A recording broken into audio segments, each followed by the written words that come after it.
Hello, this is Mrs. Taylor, and I'm going to introduce you to sigma notation. Sigma is a Greek letter. It looks like this. It's sort of like a bent capital E, I guess you could say. And in math, sigma represents a sum, and sum means you add. And so a sigma symbol in math means you're going to add up a bunch of numbers. It's a really simplified explanation.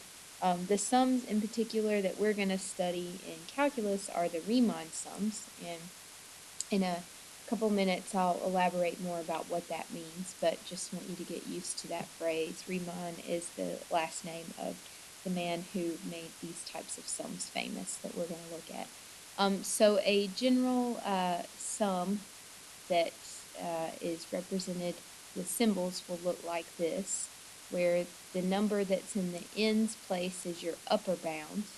So you'll have some type of interval, and this will be the upper number, the higher number in the interval. And then the C value is your lower bound, so the lower number in your interval.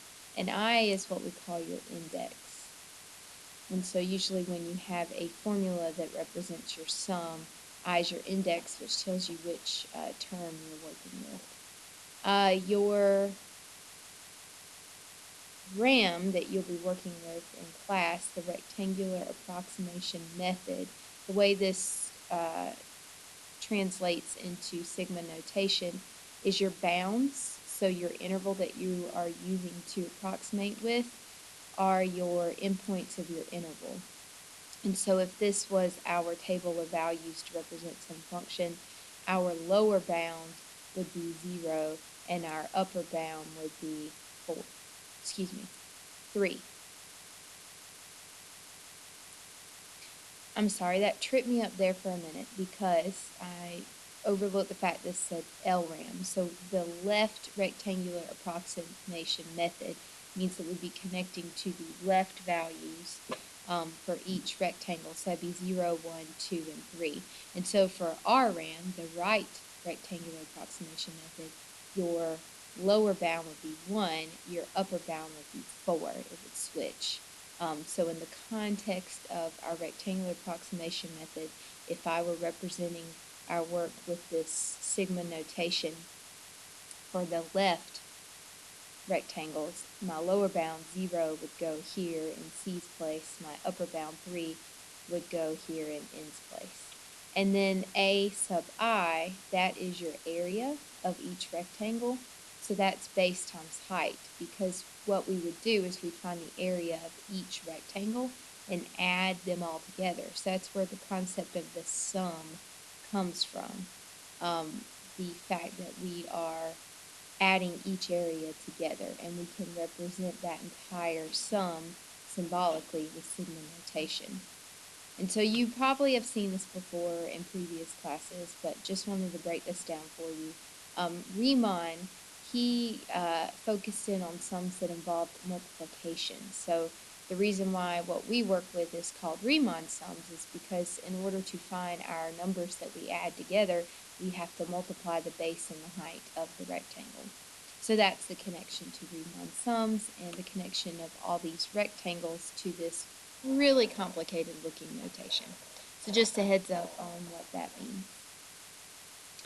If you want to put this in the context of what we've been doing in class, the way we could represent our rectangular approximation methods is we could show that for LRAM, which is the one we just did, your upper bound would be your endpoint of your interval minus 1, and then your lower bound would be 0, just like we established here where we would start on the left, so we'd start with the lowest value and only go to the value right before our final t-value.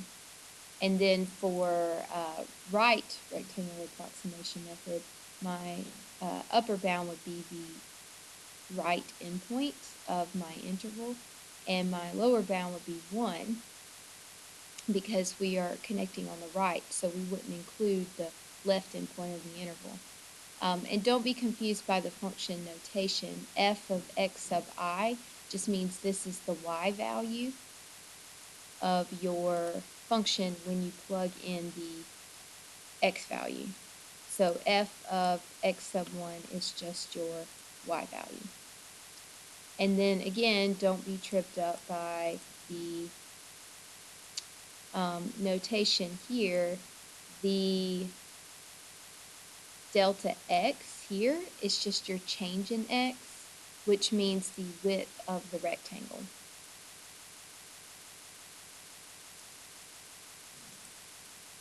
So again, this is a Riemann sum because we're working with multiplication, and each of these represents the two numbers that you've been working with all along, the height of the rectangle and the base of the rectangle. They've just put it in function notation because we're going to be working with equations instead of actual graphs. And so the idea is that we would take each height, the y values, multiply it times the width of the rectangle. And so this is showing that if your width of each rectangle is the same, you can actually factor that out, add all of your heights together, and then multiply it by the width of the rectangle. So again, it's just generalizing the rule. And so for LRAM and RRAM, those would be the way the two sums would appear in sigma notation. And then MRAM is your midpoint rectangular approximation method. And this is just showing that you take the two x values and divide by 2 to find the midpoint. And then once you find the midpoint, you would plug that into your function to find the y value, the height of the rectangle. And again, delta x is the width of the rectangle. And so this is just saying you plug the midpoint of each subinterval into the function, get the y value, add all those together, then multiply by the width of the rectangle. So the only way this video is going to make sense is if you have really practiced your rectangular approximation methods. If I were you, if you listen to this video and you're just completely thrown by me just talking through all of this, practice a few more approximations and then come back to this. It may make a lot more sense. But again, this is all very theory-based and interval, not interval, notation heavy. And so, it may not click immediately, but you may wait a few weeks and come back and it makes perfect sense.